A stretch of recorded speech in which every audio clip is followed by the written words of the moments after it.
If you've ever tried stargazing in Boston, it's likely the stars you think you're seeing may just be lights from a plane flying into Logan.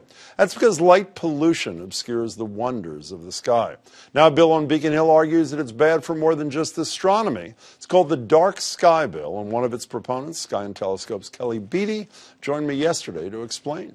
Kelly, it's great to see you. My pleasure. Before we get to the bill, I'm looking for something to celebrate. I need it, so should I celebrate Dark Sky Week? You should. So next week is International Dark Sky Week. It's a chance to make the case that we have lost something with light pollution. We've lost a chance to see starry night skies.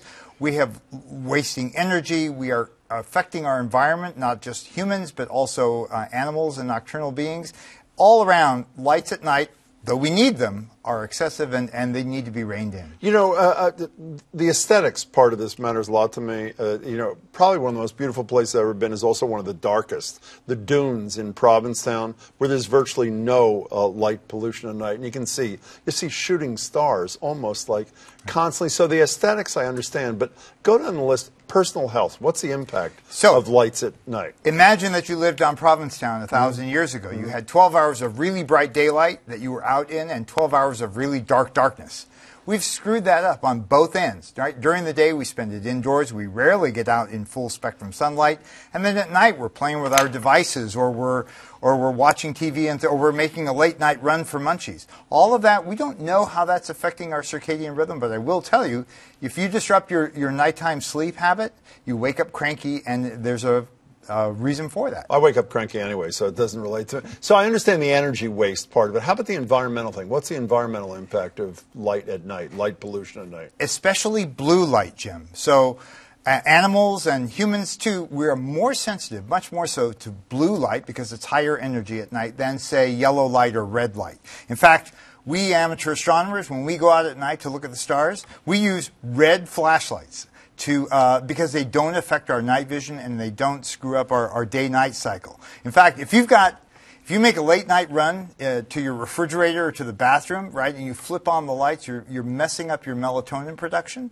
In fact, in the Beatty household, we take a night light, right, and we use a red Christmas bulb in it. I guess you do. And it's very effective. You know, I read in anticipation of coming something like the brightness of the night skies increases by something like 2% every year, which seems pretty dramatic, but was always much more dramatic and depressing to me.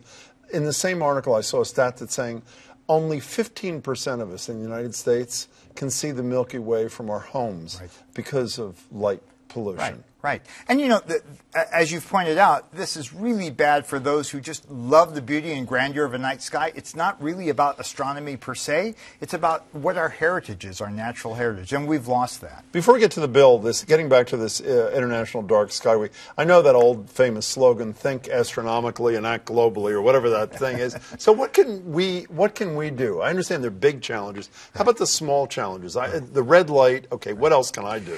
You can control the lights that are outside your home at night. If you've got security lights, make sure at the very least that they're pointed down at the ground and not at your neighbor's yard. Make sure that they're not too bright. You really don't need much light to see at night. And make sure they're only on when you need them to be. Motion sensors are excellent for just controlling that light, and it also, of course, saves a lot of energy. You used the word security a minute ago, which I'm embarrassed to say I hadn't thought about. How about the argument against this? Listen, I totally agree with everything you say, Kelly, but my major concern, says me, is I'm concerned about my family being safe at night. Safe at night equates with lights at night. How do you deal with that? I don't want you to use no lights at night. We're way past that. We have a 24/7 society. We need light at night for safety and security. But there's too much of a good thing in most cases. A fast food restaurant that lights itself up way beyond what it needs for security just to make it like a candle to a flame that you're drawn to. How about street lights? Street lights are actually a big problem, and that is where this bill that we're talking about. Well, tell me what the bill would do. So this is on Beacon Hill we're talking about. That's right. Massachusetts, okay. Identical bills in the House and Senate. The notion is, okay, if you're a city or a town putting in lights, especially street lights, these LEDs that we now have are revolutionizing how we light at night. A lot of conversions are taking place. So when you do that, do two things for me. That's what this bill would request. First of all, make sure that they shine the light down on the ground. Just like a flashlight, you want to be able to see it down here. You don't want it in your eyes. The second thing So why'd you shine it in my eyes? Well, because... Okay, continue. Go ahead. The other thing is that we want it to be of an appropriate color temperature. And this is a notion that the warmer the glow, the better it is for the environment. And we measure that warmness or blueness, harshness, with a temperature on Is that why you brought the show? You always bring show and tell, which Right. I love. Just like a gas flame is blue and very hot, and a candle flame is yellow and not so hot, the same goes for the two lights that you're seeing now. The blue one has a color temperature of 5,000 Kelvin. It's very, very hot, almost like the surface of the sun. The other one, the yellower one, is 3,000 Kelvin. It's a warmer, soft white, if you will. The bill that we're putting forward requires that any lighting that gets installed is at 3,000 Kelvin or lower.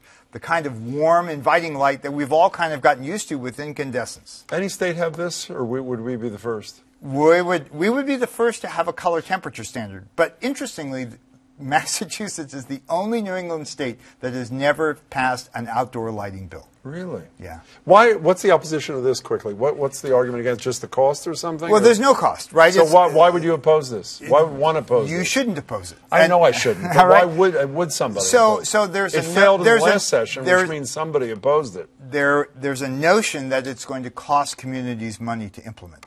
But it's like you going down to a department store and you buying a light bulb. You're going to buy a light bulb one way or the other. You might as well buy one that's good for the environment. Okay, I'm sold. But before you go, I mentioned where my favorite place in great darkness to see the sky is. Where's your favorite in Massachusetts? In Massachusetts? Yeah. Well, actually, it's not far from my home. Where is it? It's Great Brook Farm State Park.